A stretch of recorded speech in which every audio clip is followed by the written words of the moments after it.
Si vous n'aimez plus le personnage de Hulk devenu tout gentil, tout mignon, cette série n'est peut-être pas faite pour vous. I think I'm jealous. Is that what I'm feeling?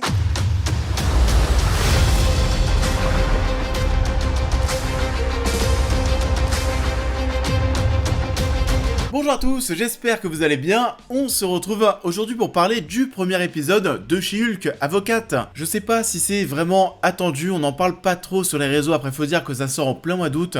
Les gens sont en vacances, c'est normal. Le premier épisode est disponible depuis ce matin, c'est parti, She-Hulk, on en parle. She-Hulk Avocate est la nouvelle série Marvel Studios Disney+, et sera composée de 9 épisodes. Jennifer Walters, cousine de Bruce Banner, travaille comme avocate. Après un accident de la route, elle est contaminée par le sang de Bruce. Elle hérite alors de ses pouvoirs. Alors, She-Hulk, premier épisode, qu'est-ce que ça donne? Déjà, je vous le dis, j'ai vu les 4 premiers épisodes, on parlera simplement du premier dans cette vidéo. On en fera peut-être une autre pour parler d'un coup des épisodes 2, 3 et 4, parce que oui, à mon sens, je le dis déjà, il n'y a pas non plus, vous savez, matière à faire des vidéos sur un épisode. On va un petit peu reparler de ça après, mais on est sur un petit format.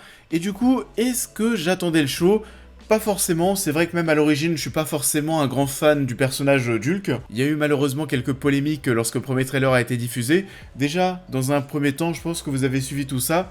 Le design de She-Hulk a posé problème. Elle était jugée trop sexy, on sexualisait un petit peu le personnage. Personnellement, ça m'a pas forcément choqué. Alors oui, c'est vrai que dans les comics, elle est un petit peu plus musclée peut-être, hein, oui. Mais de là à dire qu'on la sexualise de ouf, je pense pas que c'était la note d'intention de vouloir la rendre sexy. Je pense plutôt qu'on voulait la rendre, vous savez, un petit peu lisse, un petit peu légère, fun, comme la série, pas forcément flippante. Ça reste un personnage vert, pas forcément attirant. Après voilà, si ça vous attire, c'est peut-être votre problème. À ce niveau-là, Hulk, on peut dire pareil, je suis désolé, il est quand même bien plus beau gosse qu'avant, avec ses petites lunettes, etc. Donc ouais, la première polémique tournait autour du design de She-Hulk. La seconde, c'était les effets spéciaux qui nous donnaient un rendu, encore une fois, de She-Hulk, qui était quand même pas très convaincant. Et ça donnait un rendu pas forcément hyper travaillé, et dans la série, ça va être ça, je la trouve un petit peu lisse, trop propre. Les expressions au niveau du visage font pas très naturel, le corps me dérange, je dirais encore un petit peu plus, on dirait, je sais pas, un chewing-gum allongé. Je comprends les critiques sur ce point-là, forcément ça allait faire parler, ça fait plusieurs séries maintenant qu'on en parle.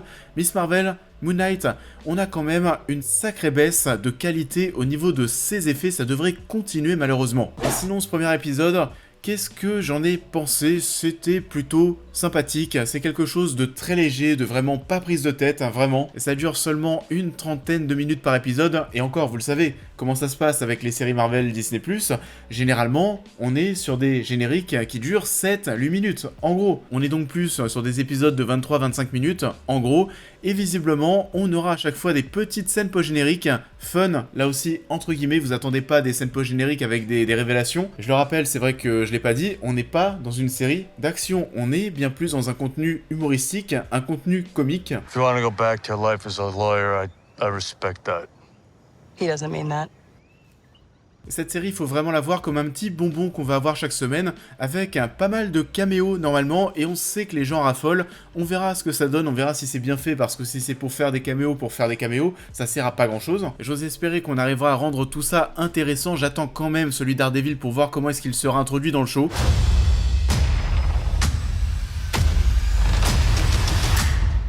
Parmi les points positifs, on peut parler du brisage du 4e mur qui fonctionne plutôt bien, qui est bien exploité, du très bon casting, je trouve, de l'actrice principale, Tatiana Maslany, ainsi que son assistante. Je les trouve assez fun ensemble, et allez, j'avoue, oui, petit crush. C'est pas du tout un show qui sera là pour nous en mettre plein les yeux en termes de réalisation, en termes de mise en scène, c'est très classique.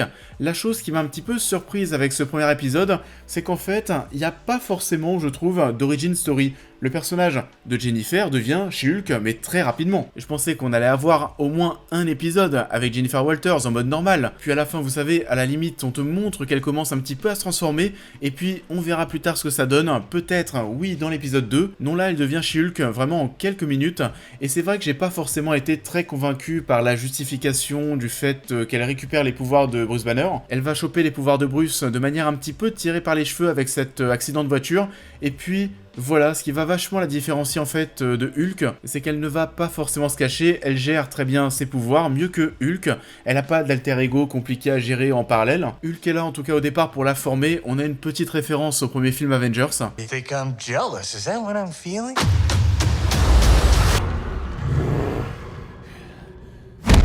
Il Il y a certaines choses dont on parlera un petit peu plus dans une prochaine vidéo avec plus de détails, mais en tout cas, premier ressenti après ce premier épisode et aussi les épisodes 2, 3 et 4 que j'ai vus.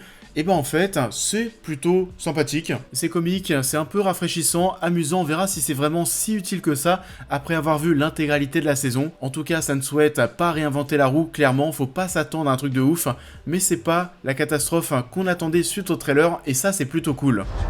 Being a Hulk asks for balance. Ça en est tout pour cette critique, j'espère qu'elle vous aura plu comme d'habitude. Je vous invite à la liker, à la partager, à me dire en commentaire ce que vous avez pensé de l'œuvre en question, à me suivre sur l'intégralité de mes réseaux sociaux pour plus de news et réactions à l'actualité, mais aussi à devenir membre soutien si vous souhaitez soutenir mon travail, et on va se retrouver très vite sur la chaîne pour cette prochaine critique. Our hearts were never one. Have you never imagined yourself on the Iron Throne?